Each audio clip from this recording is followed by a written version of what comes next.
post online, there are quite a few URLs which link through to information I'll be talking about. So if people want to look at those, they should be online at some point. Okay, so the modern academic.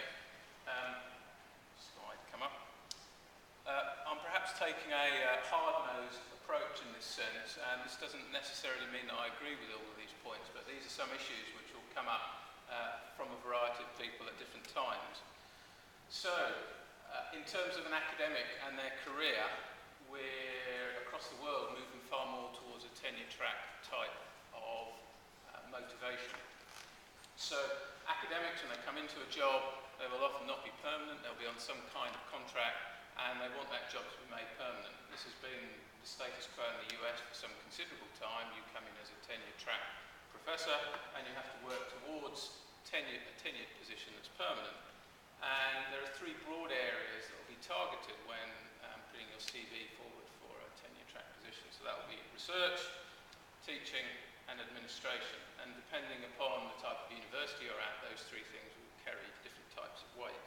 And obviously, in terms of publishing, we're principally talking about research, although that can cross over into teaching to a certain extent.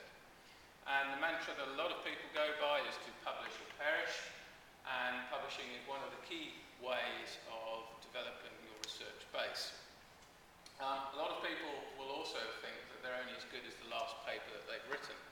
So whilst you might have a long and illustrious CV, for a lot of institutions, only the last thing you've done or the last research period that you're in is of importance to them.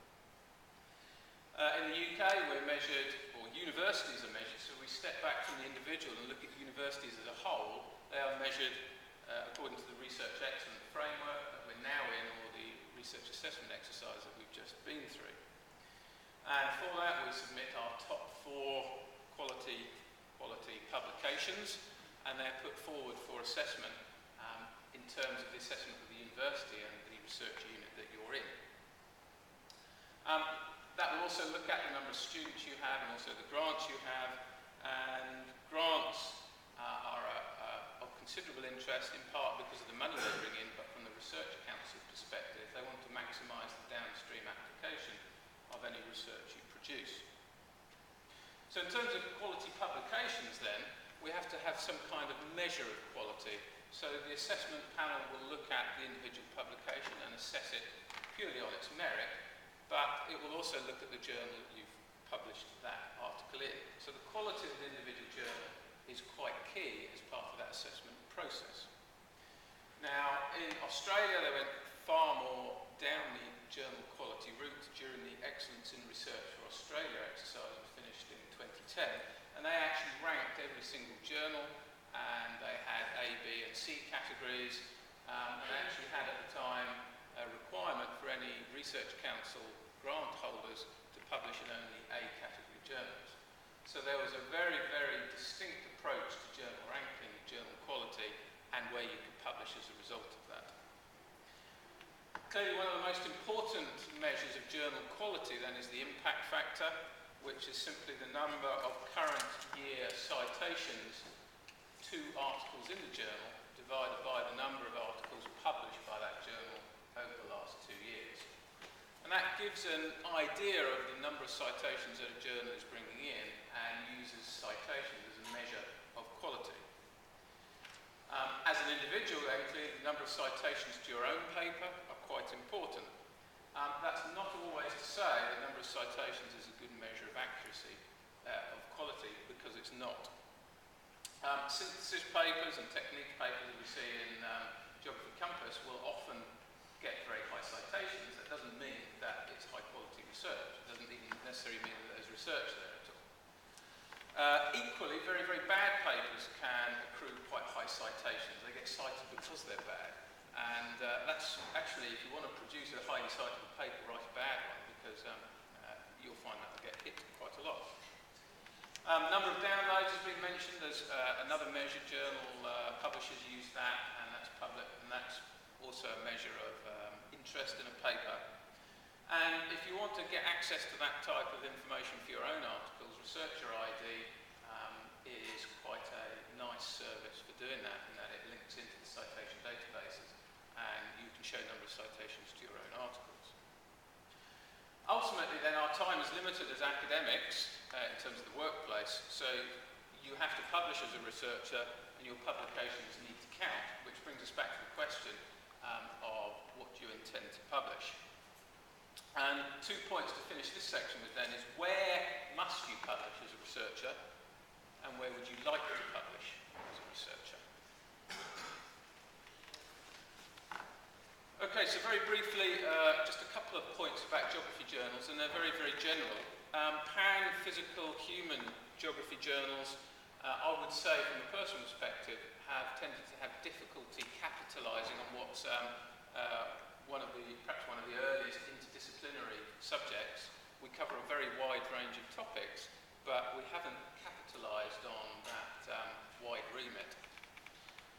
Geography perhaps has struggled as a unifying theme in a research sense, although in some areas we're seeing that GIS has offered some opportunity in tying some of these disparate strands together. We are seeing increasingly specialised subject areas and a proliferation of journals, and others have touched upon this. It is worth noting though that interdisciplinary areas often have very high citations coming into them.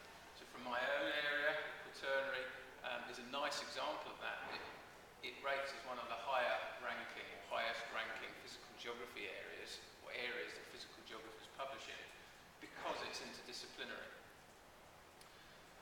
Geography has tended to be very, very conservative, so in areas like physics, for example, not even a preprint, submission to a journal will be put out into the public domain. That is then commented upon by many, many individuals. The authors on the paper might change as individuals comment upon it.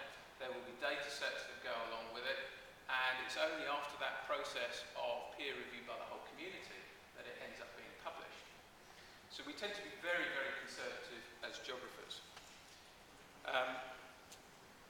Interdisciplinary, though, is only beneficial if all of those interdisciplinary areas are mutually beneficial, and that's perhaps a subject that we could develop within geography. Okay, the third area then is the Journal of Maps. That, again, just a few points to touch upon. I established this in 2003 to meet the need of map publication. So we publish a PDF of an article and a map. We're open access and we're electronic only. I will say though, someone somewhere has to pay for the publication of a journal. Publishing a journal isn't free, and that money has to come from some source. And with the Journal of Maps, that currently is the author. We've seen a strong, steady increase in publications, and that has increased more dramatically over the last year since we received citation listings. So all of our articles are now indexed and citations counted, and that is a critical element for any journal in order to achieve success, is to be citation listed. We've got very wide-ranging coverage, and we're interdisciplinary by nature and have no competitors in this area, which is perhaps unusual. We also publish data, and we embed that in the PDF itself. And the thing I like about this is all of our articles are archived in perpetuity, and it means that the data follows the article. So as a reader, if you're reading the article itself, you have direct access to the data straight away. I'd like to think we straddle the area between data publication and traditional publication, in that we can have data, we have a map, and we have a traditional article with it. We also have a variety of citation strategies, so the authors of the main article are clearly represented there. We also have a category of secondary authors, which go in between informal acknowledgements and status as a main author on a paper. The map can have different authors to it, and the data in the article can have different authors as well. Okay, finally, just to finish up with the last slide, there were 3 points to bring across. What is it that we're becoming as modern academics, and how is that important to us in terms of research and publishing? And publishing is now not just about dissemination of information, whereas it might have been 40 or 50 years ago, but it's also about the impact of the work and, as an individual, your career as well. Secondly, geography by its nature is interdisciplinary, but perhaps hasn't capitalised on that as being a key selling point for it. And finally, then, the German maps provides an example of an interdisciplinary publishing model that straddles between traditional article publication and things like data and maps. So again, at the end of this, I'd like to ask that question again as the key question or key message. As an individual, what is your driver for publishing?